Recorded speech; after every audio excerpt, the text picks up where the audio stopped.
the most popular motorsport and its most coveted prize.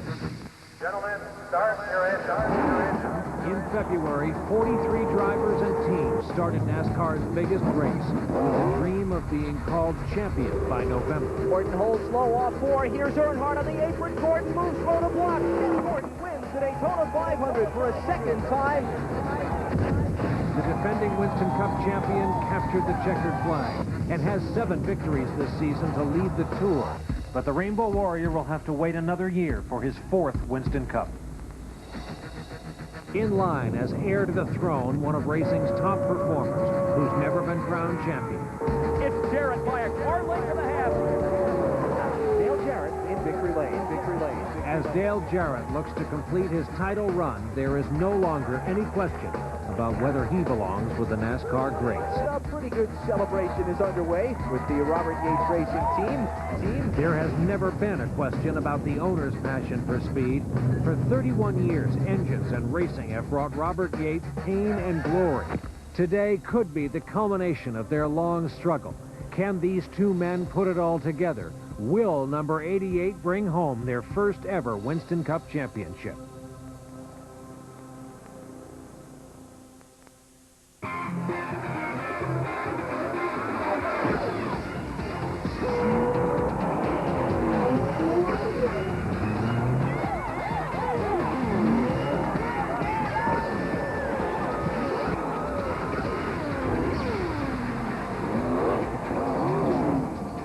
Winston Cup racing has come to Southern Florida, and Southern Florida is putting on one heck of a show, welcoming people to the #1 spectator sport in this country, the fastest growing sport in America, a huge crowd on hand. This is it.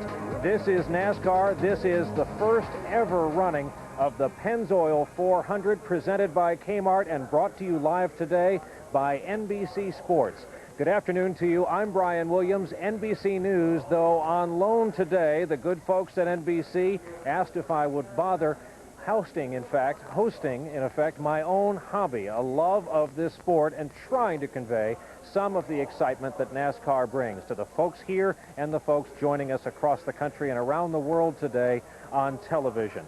A big day for this sport. We very well might see the Winston Cup awarded here today to a 42-year-old from Hickory, North Carolina, Dale Jarrett, driver of the number 88 car.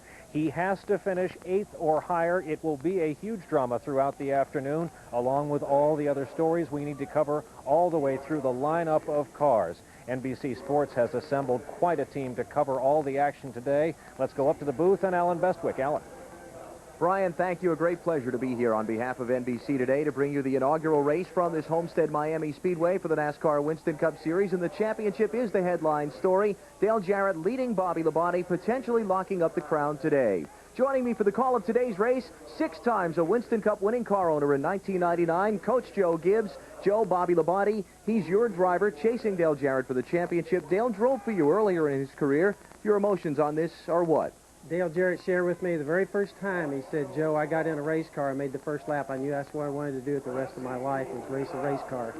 He spent the next 25 years crisscrossing the country, taking Kelly and the kids with him, and now he stands just a few hours away from that coveted prize, the Winston Cup Championship. Bobby Labonte, on the other hand, also came from a terrific racing family. His dad is mentor, a brother a champion. But Bobby's in a different situation. He knows, yes, something big would have to happen to Dale for him to have a chance, but he also is trying to protect himself from Mark Martin just behind him. So what's at stake for these two guys?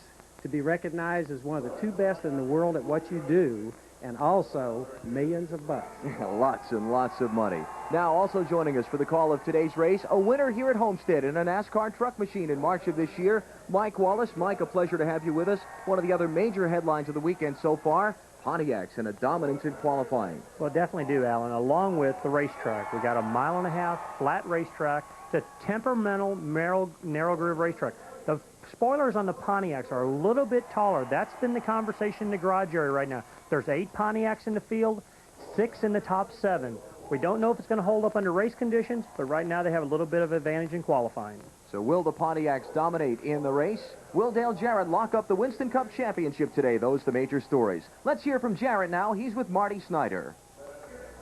Well, Alan, not only this year, but for many years, the 88 bunch and Dale Jarrett have worked so hard just to get to this point. And Dale Jarrett, as you sit on the cusp of your first Winston Cup championship, describe your emotions as you get ready to strap in. Excited, a little bit anxious, a little bit nervous, too. First time at a racetrack, I think that you don't know exactly what to expect. We think we've got a good setup in the car, but you just never know. So we'll just have to work with it. But I think that we've got a car capable of finishing in the top 10, definitely. Well, just 12 days shy of his 43rd birthday. What a present the Winston Cup Championship would be. Dale Jarrett today trying to win it this afternoon. Now let's go to Dorsey Schrader. Thanks, Marty. Bobby Labonte, you currently lie second in the points championship, but man, what a fantastic season you guys have been having. Tell us about that. It's been great. You know, this year we've had a lot of fun. We've run better at racetracks that, you know, we didn't run good at last year, so we improved a lot on our season, and we've been consistent and run up front most of the races, and that makes us feel good. We're second in points. We would love to stay there. I don't think we can catch Dale unless something happens to him, but Mark's right on our tail, so we got to keep going. I'll tell you one thing, folks. Bobby Labonte's going to take this championship points battle right down to the wire. Now let's go down to Mike Massaro. For the third week in a row, David Green has had Hendrick power underneath the hood of his Pontiac, and this weekend it certainly paid dividends. A lap time of 1:55.759, good enough for your first career Winston Cup Series pole.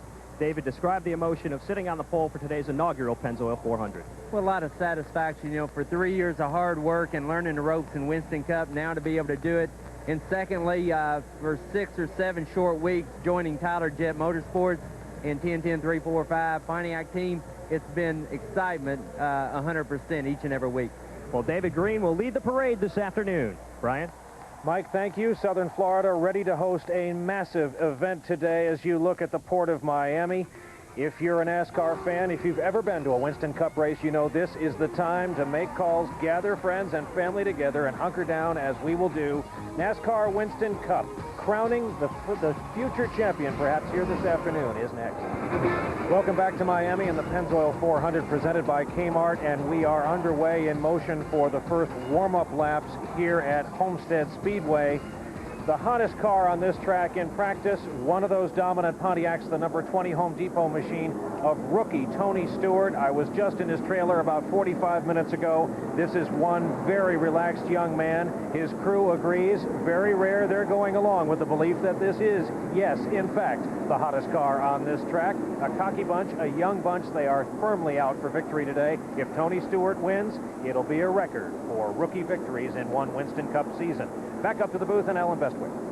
All right, Brian, thank you. While they make their parade and pace laps, let's take a look at the starting lineup for today's Pennzoil 400. On pole, David Green got his career best Winston Cup finish last Sunday. He's got his first Winston Cup pole this weekend. He'll lead him to the green flag with John Andretti alongside. Row 2, Bobby Labonte chasing the championship, trying to overcome Dale Jarrett with young newcomer, I shouldn't say young newcomer Dave Blaney. Mid-30s for Dave out of Ohio. He moves to the Winston Cup Series full-time next year. Row 3 is Ward Burton. Scheduled to start in row 3, Rick Mast. His car involved in a crash in yesterday's final practice. He'll go to the back of the grid.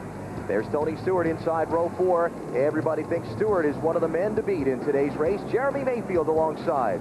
Row 5, Mark Martin and Jeff Gordon, a couple of favorites anytime in Winston Cup competition. Look for them to come to the front quickly. In row 6, Mike Skinner and the point leader Dale Jarrett trying to chase his first NASCAR Winston Cup championship today. A little deeper into the field, Joe Nemechek, winner of yesterday's race. He starts back in the 15th position. There's Joe in row 8. Ken Schrader starting back in the 18th spot alongside Jeffrey Bodine, who'll be in 17th. There's Kenny Wallace with Jerry Nadeau in row 10. Then in the 11th row, Jeff Burton, kind of a familiar theme for him in 1999. Not qualifying well, but coming up toward the front. Now you'll notice as we look through the field, Dale Earnhardt there in row 12, a lot of cars carrying a little bit different paint scheme here this weekend at Homestead than normal. That's part of the way of teams and their sponsors showing that, hey, this race is a big deal. We do something special to commemorate it. A couple of special consumer promotions and that kind of thing driving those paint jobs. And you'll notice a number of the cars in the field looking a little bit different than you are normally used to seeing. Another car involved in a final practice crash yesterday was Kevin LePage, starting back in the 37th position. LePage also has to drop to the tail end of the field on the pace laps because of a backup car. There's Kevin, originally scheduled to start in row 19. Well, it was very tough yesterday for him, Alan. Final practice, there was 2 cars. Of course, the 16 and the 98 ended up crashing. There was a little incident also over in turn 3 between Dale Earnhardt and Jeff Gordon that didn't end up in an accident, but very tough little racetrack. We have to see how it all shakes out here.